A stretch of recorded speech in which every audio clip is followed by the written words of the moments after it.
जख्म अभी ताजा हैं, गोलियों की आवाज अभी भी कानों में गूंज रही है। पहलगाम की वादियों में 26 मासूमों का खून अभी सूखा भी नहीं और दुश्मन की धमकियां आसमान छू रही हैं। लाइन ऑफ कंट्रोल की बात करते हैं तो भारत और पाकिस्तान के बीच जो सीमा है उसे एलओसी कहते हैं, क्योंकि उसके आगे का हिस्सा भी भारत का ही है, लेकिन मुद्दा अभी भी यूएन मैट का पड़ा है। खैर, लाइन ऑफ कंट्रोल पर क्या चल रहा है वो तो सेना जानती है, लेकिन देश के अंदर क्या चल रहा है वो हम बताते हैं। पहलगाम हमले को हफ्ते भर से ज्यादा हो गया है। उस दिन की वो काली सुबह जब 26 पर्यटकों की हंसी गोलियों की तड़तड़ाहट में बदल गई। हमले के बाद भारत ने पाकिस्तान पर आक्रामक रुख अख्तियार कर लिया, लेकिन दूसरी तरफ पाकिस्तान ने धमकियों का बाजार गर्म कर दिया। भारत ने जब सिंधु जल समझौते को रद्द कर पानी रोक दिया तो पाकिस्तान बौखला गया, पागल सा हो गया। बिलावल भुट्टो ने कहा, या तो दरिया में पानी बहेगा या हमारा खून। पाकिस्तान के रेल मंत्री ने तो परमाणु युद्ध की धमकी डाली, कहा हमने शाहीन, गौरी और गजनबी दिखाने के लिए नहीं रखे, भारत के लिए रखे हैं। और पाकिस्तान के प्रधानमंत्री शाहबाज शरीफ ने कहा हम जांच के लिए तैयार हैं, लेकिन सिंधु का पानी रोका तो युद्ध के लिए तैयार रहें। सिंधु हमारा है और सिंधु हमारा रहेगा। या इस दरिया से हमारा पानी बहेगा या उनका खून बहेगा।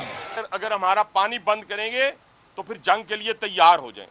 ये जो गौरी, शहीन, गजनवी, ये चौकों में सजाने के लिए नहीं हमने रखे हुए, ये हमने हिंदुस्तान के लिए रखे हैं। Any attempt to stop, reduce or divert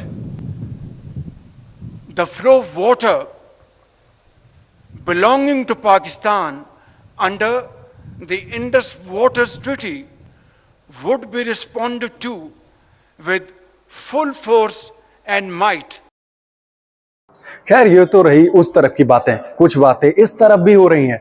कुछ नेता सेना पर सवाल खड़े कर रहे हैं। हमले के बाद रॉबर्ट वाड्रा कहते हैं इसके लिए हिंदुत्व जिम्मेदार है, क्योंकि अल्पसंख्यक कमजोर महसूस कर रहे हैं।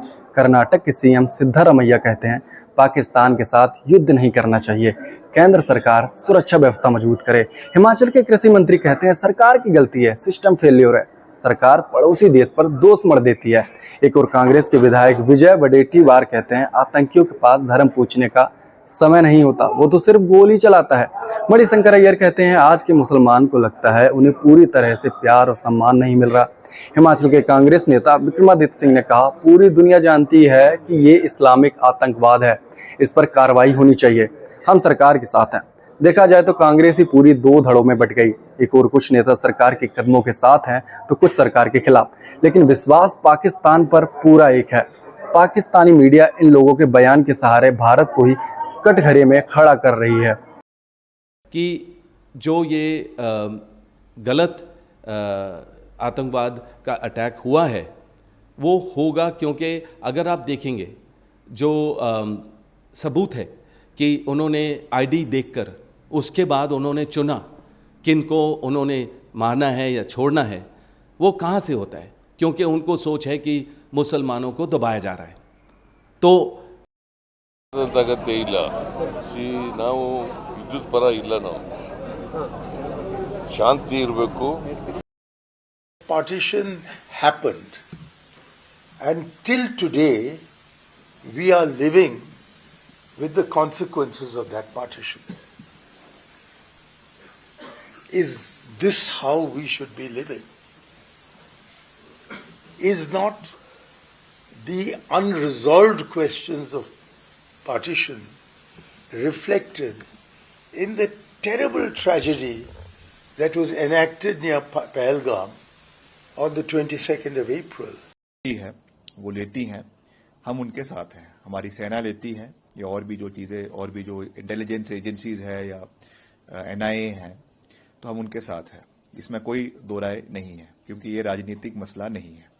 मगर मैं ये बात कहना चाहूँगा कि लोगों में बहुत आक्रोश है।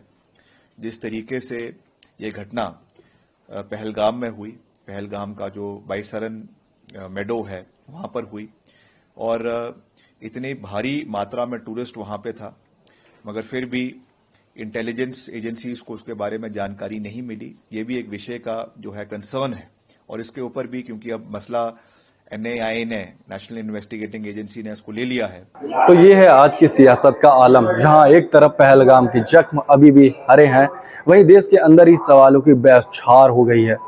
कोई हिंदुत्व को जिम्मेदार ठहरा रहा है, कोई सेना पर सवाल उठा रहा है, तो कोई पड़ोसी मुल्क को दोष देने के बजाय सिस्टम को ही नाकामी की बात कर रहा है। कांग्रेस दो धड़ों में बटी नजर आती है। एक तरफ वो नेता जो सरकार के साथ खड़े हैं, दूसरा इस्लामिक आतंकवाद के खिलाफ सख्त कार्रवाई की बात करते हैं, तो दूसरी तरफ वो जो सरकार को ही कटघरे में खड़ा कर रहे हैं। लेकिन इस सियासी शोर के बीच एक सच ये भी है कि पाकिस्तान इन बयानों का फायदा उठा रहा है। उसकी मीडिया भारत को ही दुनिया भर में बदनाम करने की साजिश रच रही है। लेकिन सवाल ये है, क्या हम इन सियासी बयानों और इल्जामों में उलझकर अपनी ताकत को कमजोर कर लेंगे? क्या हम भूल जाएंगे कि पहलगाम में जो 26 जिंदगियां छिनी हैं वो हमारी अपनी थी? ये वक्त बहस का नहीं, एकजुट होने का है। भारत की ताकत उसकी सेना में है, उसकी एकता में है और उसकी आत्मा में है, जो बार बार हर चुनौती से उभर कर सामने आती है। राफेल मरीन का सौदा हो या सीमा पर जवान की चौकसी, भारत अपनी सुरक्षा को लेकर पहले से ज्यादा सजग और मजबूत है। पाकिस्तान की धमकियां हो या उसकी साजिशें, भारत को अपनी राह खुद चुननी होगी। हमें न सिर्फ अपनी सीमाओं को सुरक्षित करना है, बल्कि अपने देश के अंदर भी एकता को मजबूत करना है। पहलगाम का वो खून हमें याद दिलाता है कि दुश्मन बाहर भी है और भीतर भी, लेकिन भारत की शक्ति उसकी अखंडता में है। आज जरूरत है एक ऐसे भारत की जो न सिर्फ दुश्मन को जवाब दे, बल्कि अपने लोगों को भरोसा दे कि उनकी हिफाजत हर हाल में होगी। कर्नाटक के मुख्यमंत्री कांग्रेस नेता सिद्धरामैया ने कहा है, जंग जरूरी नहीं है। 26 अप्रैल को भारत के खिलाफ उन्होंने कहा, कोई जंग की जरूरत नहीं है, हम इस जंग के हक में नहीं हैं, हमें सख्त कदम उठाने चाहिए। चीफ मिनिस्टर है ना, और पाकिस्तान इसको पूरा प्ले कर रहा है। जो कांग्रेस के नेतागण यहां बोलते हैं, कांग्रेस सरहद के पार पाकिस्तानी टेलीविजन चैनल और उनके जर्नल्स इसका उपयोग करते हैं कि भारत का व्यू है।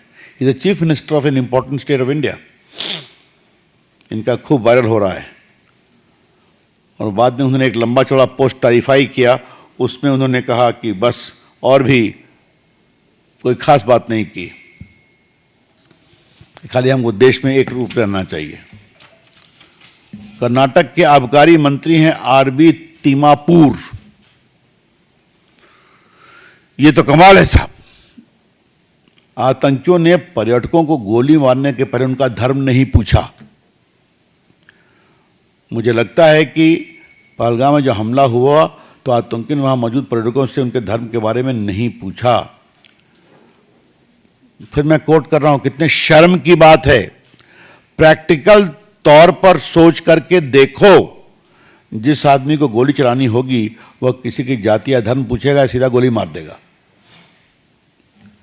आपको मालूम है, कर्नाटक में 2 पर्यटक शिवमोगा के मंजुनाथ राव और बेंगलोर के मथिकरी निवासी भारत भूषण दिवंगत हुए, और दोनों की पत्नियों ने फोन कहा टीवी पर कि उनका धर्म पूछा गया। ये जो माननीय मंत्री जी हैं, ये एक अलग सर्टिफिकेट दे रहे हैं। ये भी पाकिस्तान में खूब चल रहा है। कांग्रेस विधायक दल के नेता हैं महाराष्ट्र में विजय वट्टेरीवार, तो और भी कमाल है।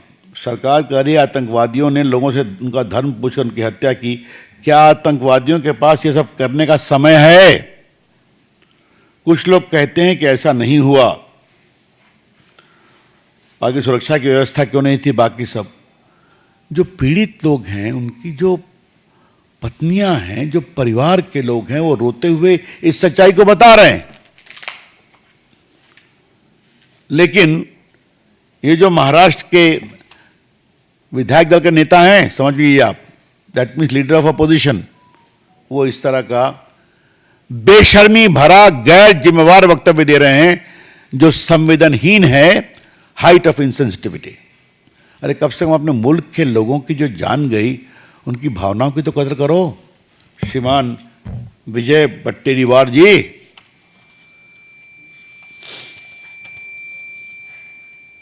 मैं समांतर रॉबर्ट वाड्रा का नाम नहीं लेता हूं, क्योंकि भ्रष्टाचार के मामले में बहुत चर्चा हो चुकी है उनकी, लेकिन वो भी देश को ज्ञान दे रहे हैं।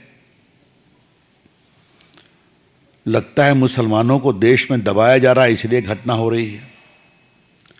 हमारे देश में हम देखते हैं कि यह सरकार हिंदुत्व की बात करती है, अल्पसंख्यक असहज और परेशान महसूस करते हैं, तो बस वही समस्या पैदा होती है। अल्पसंख्यक खुद को कमज़ोर महसूस कर रहे हैं, बाकी सी बात है। What is this? जहाँ तक मुझे याद है, उन्होंने संबल की भी चर्चा की थी अपने वक्तव्य में।